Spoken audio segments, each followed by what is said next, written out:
Dans cet épisode, SpaceX termine le démantèlement du booster 18 sur le site de Massey et sur le site de production, le B-19 reçoit déjà son tube de transfert. À Boca Chica, le constructeur entame aussi les travaux sur le chantier de sa nouvelle usine de séparation d'air.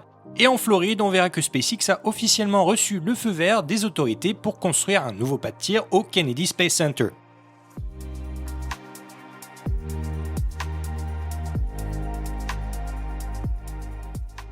Allez, salut à tous et bienvenue pour cette nouvelle Starship Update, l'émission qui vous résume toutes les actualités du programme Starship.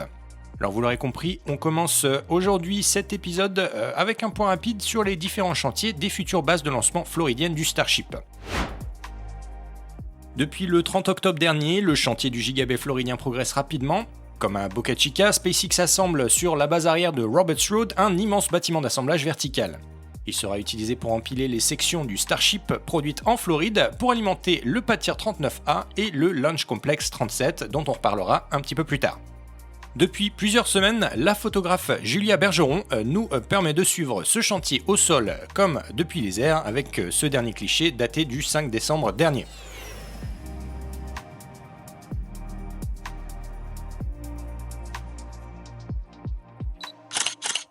Toujours sur la base arrière de Roberts Road, le préassemblage de la tour de lancement dédiée au Space Launch Complex 37 progresse rapidement.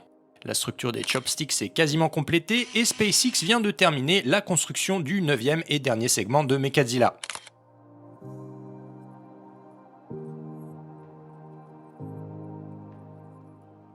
Sur l'ancien pas de tir de la compagnie ULA, il reste encore beaucoup de travail avant de pouvoir entamer la construction du nouveau pas de tir.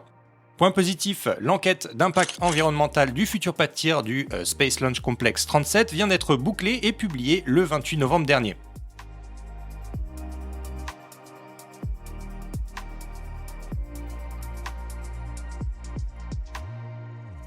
Avec la publication de ce document, on a appris que SpaceX a obtenu l'autorisation pour effectuer pas moins de 6 lancements par mois depuis la future base de lancement floridienne. L'entreprise qui prévoit large a aussi été autorisée à effectuer 76 mises à feu statiques des 2 étages du Starship et 76 rattrapages sur le site de lancement. Allez, de retour au Texas à Boca Chica, sur le site de lancement, les travaux ont aussi repris sur le chantier de l'usine à séparation d'air. Le 28 novembre dernier, un camion-pompe a été aperçu en train de couler du béton sur le site qui produira bientôt l'azote et l'oxygène liquide utilisés pour faire fonctionner la ferme à ergols du Starship.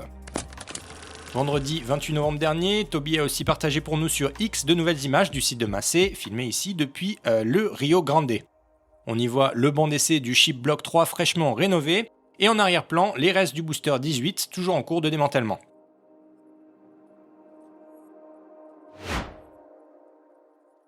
Entre-temps, sur le site de production, la 3e section du réservoir inférieur du booster 19 a quitté la Star Factory pour rejoindre le Megabay numéro 1. Comme je vous le disais en introduction, SpaceX fait tout pour remplacer le B-18 au plus vite, et on verra dans cet épisode que le constructeur bat des records de vitesse avec l'assemblage du B-19. Toujours sur le site de production, après une pause pour fêter Thanksgiving, SpaceX a aussi repris de plus belle le chantier du Gigabay texan. Les caméras de la chaîne Lab Padre nous ont une nouvelle fois offert une visite guidée du mécano géant qui grignote malheureusement peu à peu, lentement mais sûrement, la vue sur les anciens bâtiments d'assemblage du Starship.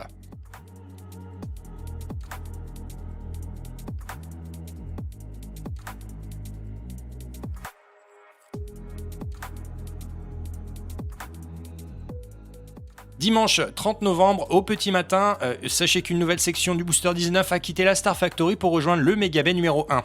Il s'agit ici de la 4e section du réservoir d'oxygène du booster. Avec les fêtes de Thanksgiving, vous l'avez remarqué, l'actualité a été très calme les 29 et 30 novembre dernier, mais la Starbase s'est très vite réanimée le lundi 1er décembre.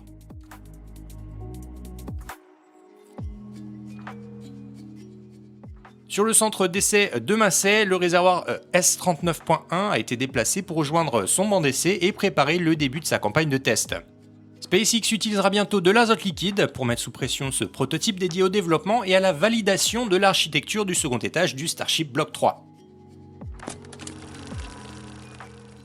Sur le site de lancement de Boca Chica, la reconfiguration du pas de tir numéro 1 se poursuit, cette fois-ci à l'arrière de la tour de lancement.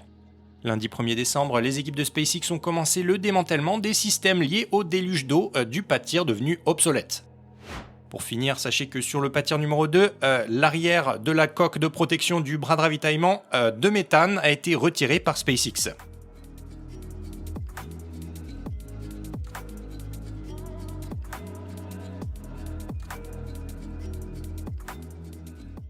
Sur les réseaux mardi 2 décembre, SpaceX a publié un article annonçant avoir obtenu l'approbation officielle et définitive pour construire 2 tours de lancement supplémentaires sur le Space Launch Complex numéro 37. Selon le rapport environnemental final dont on parlait un petit peu plus tôt, le constructeur aurait reçu l'autorisation d'effectuer pas moins de 6 lancements par mois du Starship depuis sa nouvelle base floridienne. Entre-temps, du côté du centre de développement des moteurs du Starship à McGregor, un nouveau record a été battu avec l'apparition du numéro de série 76 repéré par les caméras de la chaîne NASA Spaceflight. Et oui, là-bas aussi, la cadence accélère.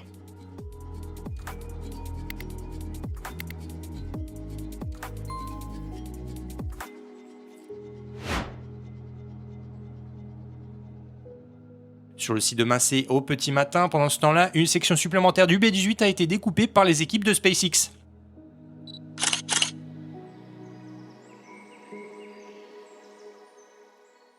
Deux heures plus tard, sur le site de production, un nouveau segment du booster 19 a fait son apparition devant les bâtiments d'assemblage. Il s'agit ici de la 5e section qui composera le réservoir d'oxygène du remplaçant du Super Heavy 18. Très clairement, le constructeur met ici les bouchées doubles pour terminer le successeur du B-18 au plus vite. Selon toute vraisemblance, l'enquête interne ouverte après l'explosion du premier Super Heavy Block 3 sorti d'usine est très probablement bouclée et à mon avis, le constructeur connaît déjà les causes de l'explosion du B-18.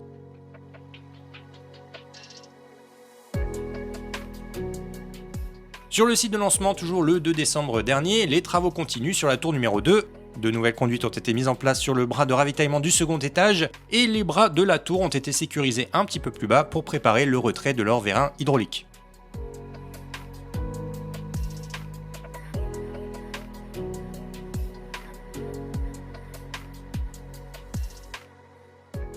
Sur le site de production à Boca Chica, SpaceX progresse aussi rapidement sur l'assemblage du Gigabay. À l'écran, je vous mettrai ici en haut un timelapse de la chaîne NASA Spaceflight publié le 28 novembre dernier et en bas un panorama capturé par Amy le 4 décembre dernier. Auparavant difficilement visible depuis le site de lancement et la route d'accès à la Starbase, la structure du Gigabay texan dépasse aujourd'hui largement le toit du parking de la Starbase. Sur le site de Massey, SpaceX continue le démantèlement du booster 18. Mercredi 3 décembre, peu avant 6h du matin, une large section du downcomer du véhicule a été découpée. Sur ces nouvelles images de Carlos Nunez et RGV Aerial Photography, on distingue d'ailleurs la descente de méthane et le fameux nouveau réservoir d'atterrissage d'oxygène dont on parlait ensemble dans l'épisode 190.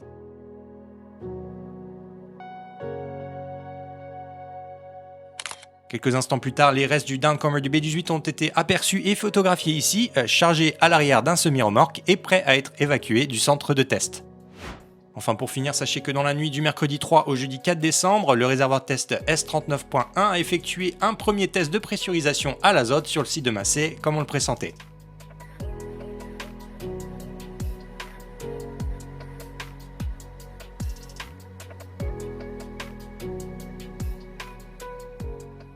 Dans la nuit du 3 au 4 décembre, SpaceX a transféré la 6e section du réservoir d'oxygène du B-19, suivie de très près par la base de la descente de méthane du successeur du B-18. Selon ce schéma du graphiste de Space Engineer, cette partie du long tube d'inox abritera une cavité qui serait utilisée comme réservoir d'atterrissage de méthane. Pour tenir sa promesse de remplacer le B-18 en moins d'un mois, SpaceX progresse vite, très vite. Il n'aura fallu que 9 jours pour assembler les 6 premières sections du booster 19, contre 28 jours pour les 6 premières sections du booster 18.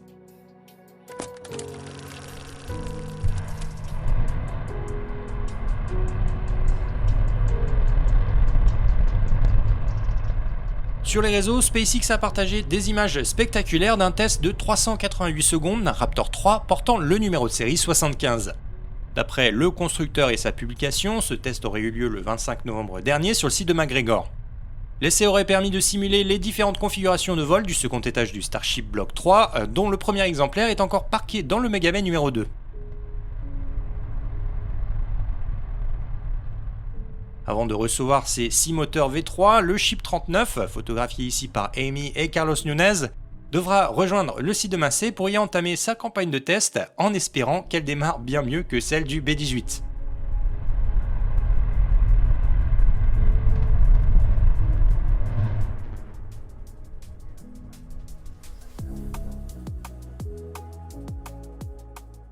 Entre-temps, sur le site de lancement de la Starbase, SpaceX a aussi transféré la grue LR11000. L'énorme engin a quitté le pad numéro 2 pour rejoindre le chantier du pad tir numéro 1 en cours de reconfiguration.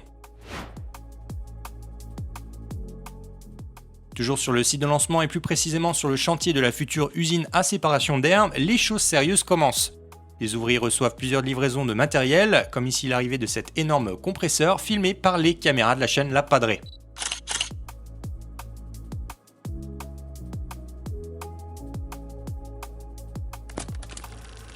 Enfin pour finir, sachez que dans la soirée du jeudi 4 décembre, le réservoir test S39.1 a effectué un second test cryogénique sur le site de Massey. Le second test de pressurisation du prototype a cette fois-ci duré beaucoup plus longtemps, pendant environ 6 heures pour être plus précis.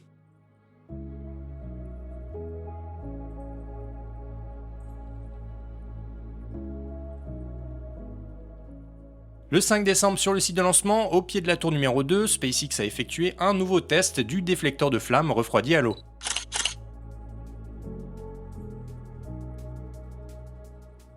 Entre-temps, toujours sur le pad tir numéro 2, les équipes de SpaceX ont aussi visiblement démonté les deux vérins des baguettes qui ont été aperçus en train de quitter le site de lancement.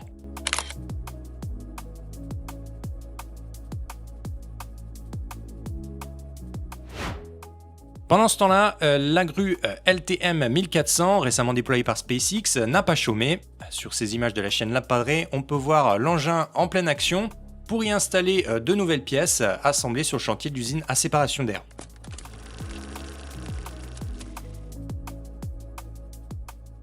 Toujours le 5 décembre, sur le site de Massey, la section de poussée du booster 18 a été retirée de son banc d'essai cryogénique avant d'être déplacée vers l'entrée du centre de test, probablement pour préparer son transfert vers le site de production. Pour finir, toujours sur le site de Massey, sachez que le réservoir test S39.1 a effectué son troisième test cryogénique dans la nuit du vendredi 5 au samedi 6 décembre.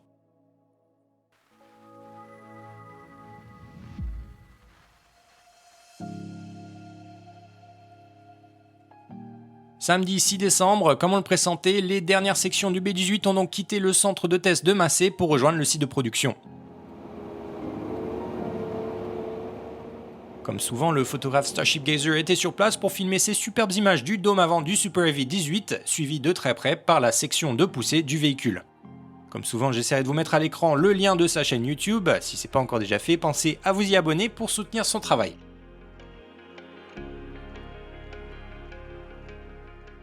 Le transfert des deux dernières sections du B18 signe la fin officielle du démantèlement du prototype qui, on l'espère, sera très vite remplacé par le B19 dont l'assemblage progresse très vite sur le site de production.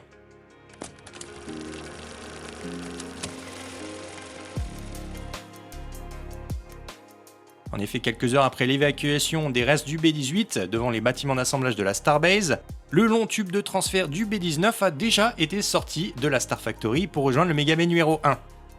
Le long tube d'inox renforcé a ensuite été installé au centre du réservoir d'oxygène du booster, une opération impressionnante qui, on se souvient, avait été filmée lors de l'assemblage de son défunt grand frère, le booster 18.